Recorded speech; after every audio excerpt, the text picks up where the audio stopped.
नमस्कार, मैं हूँ गोपिका पवार चौहान और आप देख रहे हैं द बेंजीन। मैं आज आपसे एक सवाल पूछना चाहती हूँ। आप मुझे ये बताइए, वो कौन सी ऐसी ताकत है जो सबसे शक्तिशाली है?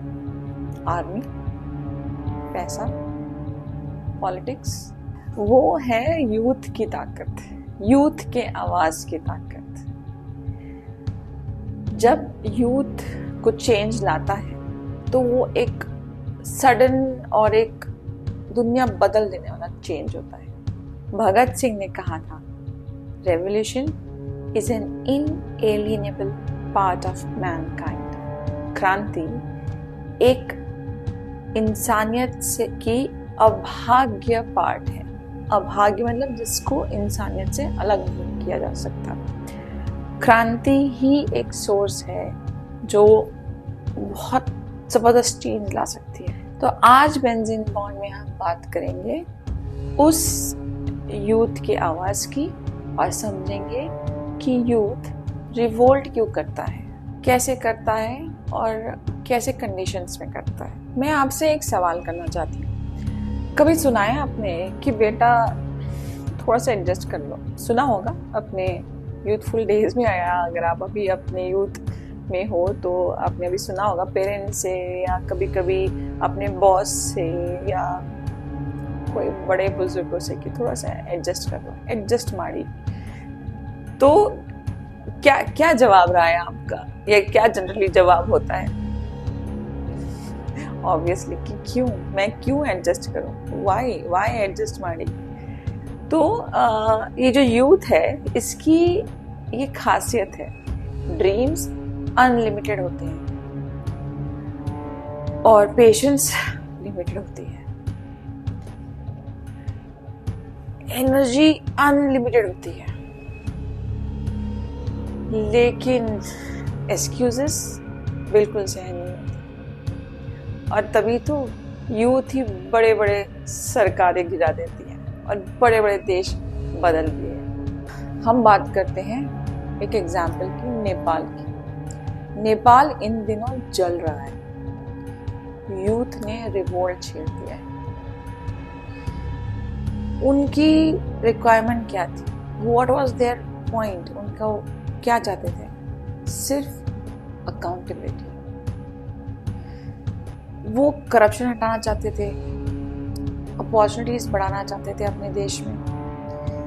एक यूथ तो ये कह रहा था कि हमने पढ़ाई की, पेरेंट्स ने सेक्रीफाइस किया, लेकिन ना जॉब है ना कुछ और है, क्या हम सपने देखना छोड़ दें? फ्रस्ट्रेशन इतनी बढ़ गई कि आज पूरा नेपाल जल रहा है। तो यही है कि यूथ की आवाज को इग्नोर नहीं करना चाहिए।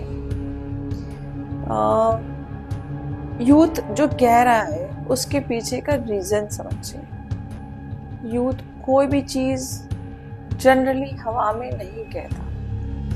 उसका गुस्सा, उसकी प्लीड, वो जो भी कह रहा है, जो पॉइंट अक्रॉस कर रहा है, हो सकता है उसमें एक्सपीरियंस कम है, लेकिन उसके पीछे की भावना वो बहुत ही स्ट्रांग है। इतना स्ट्रांग कि पूरा देश का नक्शा बदल जाता है। हिस्ट्री में भी देखा है हम। इंडिया के एग्जाम्पल, भगत सिंह 23 साल के थे, इतने बड़े दुनिया के सबसे बड़े एम्पायर को चैलेंज किया।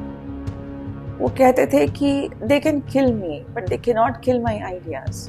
अरब स्प्रिंग। कई लोगों को लगता है कि सोशल मीडिया सिर्फ मीम्स और रील्स के लिए। इन 2011 एक सोशल मीडिया पोस्ट से शुरू हुआ था ये रिवॉल्यूशन। पूरी सरकार गिरा दी। हांगकांग प्रोटेस्ट, जब पुलिस पेपर स्प्रे डालने लगी यूथ पे, यूथ ने अम्ब्रेला ले ली। And umbrella became their creative solution and a symbol of getting together. USA के सिविल राइट्स मूवमेंट कैसे भूल जाएं हम? जब लोग साथ में बैठ के लंच कर रहे थे, सिर्फ साथ में बैठ के लंच किया और कहा कि we are not afraid of them.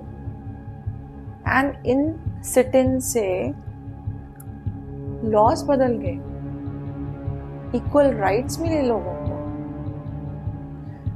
तो देखा आपने, दुनिया में कहीं भी हो, जब रिवॉल्यूशन लाना है, यूथ जागता है, यूथ के डीएनए में है रिवॉल्यूशन लाना और दुनिया में अच्छा बदलाव लाना, दुनिया को आगे बढ़ाना। आपको क्या लगता है यूथ रिवोल्ट क्यों करता है? पैसा, पावर या कुछ और? मैं बताती हूँ आपको कि जनरली यूथ रिवोल्ट क्यों करता है।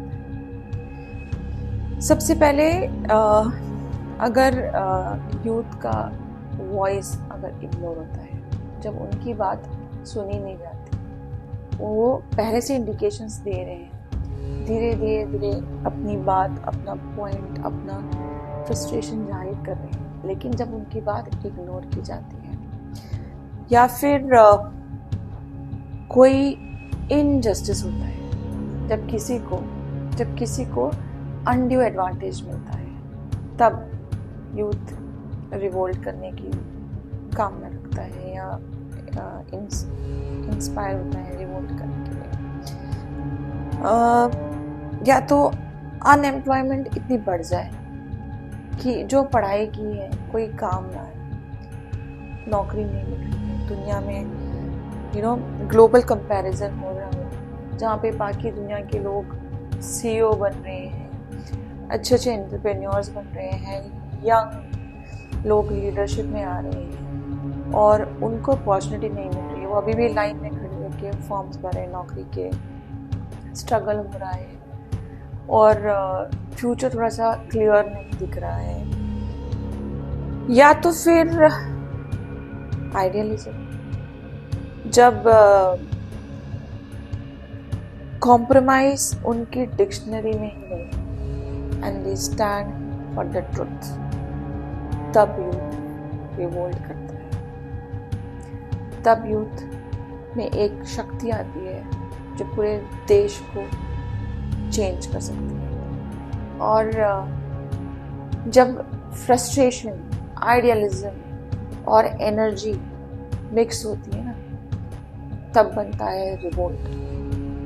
एक और चीज जनरेशन गैप, व्हेन एल्डर्स से, जब बुजुर्ग कहते हैं कि बेटा पेशेंस रखो, यूथ कहता है कि मेरे पास पेशेंस नहीं है, हमारे पास फ्यूचर।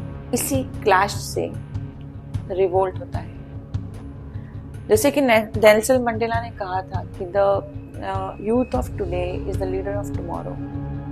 तो अगर आप टुमारो के लीडर को आज इग्नोर करोगे तो वो टुमारो का लीडर जो आज का यूथ है आपको हिला के रख देगा। मैं ना एक बात क्लियर करना चाहती हूँ कि रिवोल्ट हमेशा वायलेंस नहीं होता। Revolt and violence are two different things. I am talking about revolt. Revolt can be done by speaking up. Revolt can be done by putting a support to the person who is weak, by candle march, by a thought, by an idea, by standing up for yourself, by standing up for your thoughts, by standing up for someone else as well. Revolt is peaceful as well. Revolt is necessary to drag out the evil. तो नेपाल हो, India हो, USA हो या Europe हो या कहीं और हो, यूथ रिवोल्ट गुस्सा नहीं है, यूथ रिवोल्ट सपना है और सपने दुनिया बदलते हैं। जैसे मार्टिन लूथर किंग ने कहा था, आई हैव अ ड्रीम, और उस ड्रीम ने पूरे अमेरिका को बदल दिया था।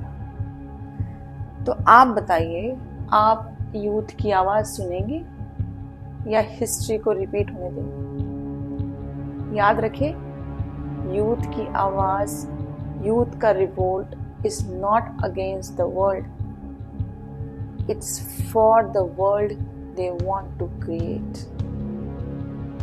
जय हिंद, जय भारत।